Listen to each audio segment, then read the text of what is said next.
A couple of years back, Bajaj got us the Pulsar 125. While I understand the business aspect of it, but being a former Pulsar owner, I felt Bajaj had diluted the Pulsar brand a bit too much. For 2021, Bajaj got us another surprise by launching the Pulsar NS 125, and I thought yet another disappointment. But guess what? It isn't. In fact, we think this is the best sporty 125cc bike on sale, and here are 5 reasons why we think so.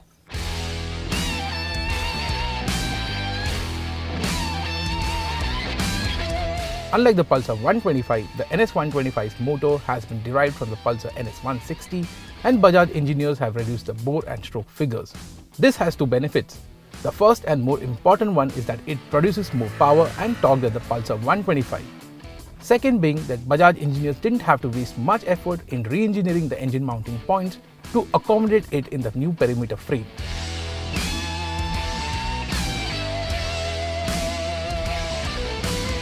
Okay, now enough of the tech talk. The simplest way to describe the difference between both the bikes is that the Pulsar 125's motor feels a bit heavy, while the NS 125's engine feels light, rev happy, and has a sharper throttle response.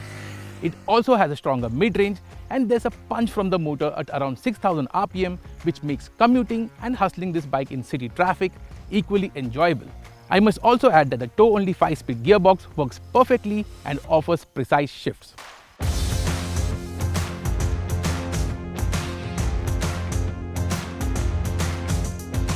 But once you hit the highway, there is no hiding the fact that you are riding a 125cc bike, as it builds speeds at a leisurely pace. The NS 125 does manage to cruise between 70 to 80 km per hour, but there are wives for company. What will really bother you is the effort needed to plan your overtakes, which will require a downshift or 2. The Pulsar NS 125 is among the most frugal 125cc bikes that we have tested. Now, before you guys start typing that these numbers are fake and that I'm too fat to get these numbers, let me clarify that this bike was tested by Gaurav, who weighs 78 kg and was averaging around 21 km per hour in a city run in decent stop-and-go traffic. But as expected out on the highway, the numbers dropped because the engine was strained and it consumed more fuel.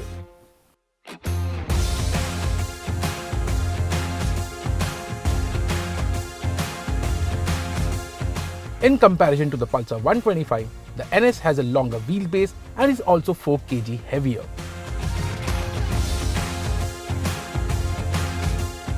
Now, this should mean that the Pulsar NS 125 is lazy to steer, but that's not the case, and it is because of this, the perimeter frame. It gives the bike balance and a sense of lightness that disguises its heft. The steering input is sharp and direction changes are swift, which means you can hustle this bike through city traffic effortlessly.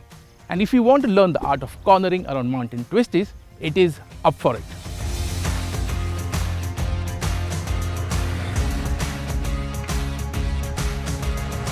The clip-on handlebars and the slightly rear set foot pegs means the riding posture is sporty.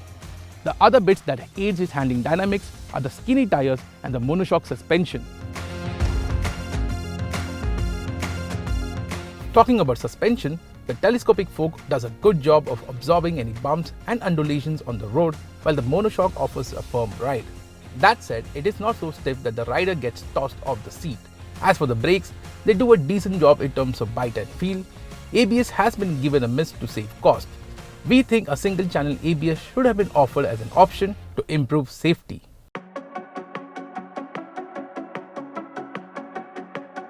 Yes, the basic styling is almost a decade old, but by 125cc standards, the baby NS looks sporty and dashing.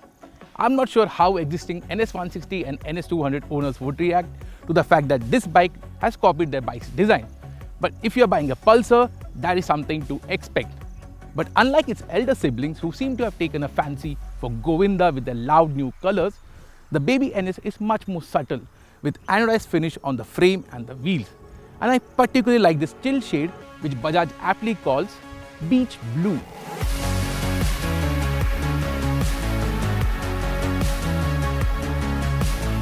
Talking about features, you get the same semi-digital instrument console with a large analog tachometer. Again, this isn't radical, but by 125cc standards, there is nothing to complain about. You also get backlit switches as seen on its elder siblings. And finally, the most important bit and the reason why this bike exists, the pricing. Yes, the NS 125 is 20,000 more expensive than the Pulsar 125, but it is also 20,000 cheaper than the NS 160. And Bajaj has beautifully bridged the gap between these two bikes with the new NS 125. The NS 125 offers a great combination of cost, frugality and dynamics. Yes, the performance could have been better, but it isn't a deal breaker. The Pulsar NS 125 really shines when you compare it against the KTM 125 Duke. Yes, the KTM is a much more premium product, but it also costs an eye-watering 75,000 rupees extra. And given the performance difference isn't that great, barring for acceleration, we feel the NS 125 is the best sporty all-round 125cc bike on sale.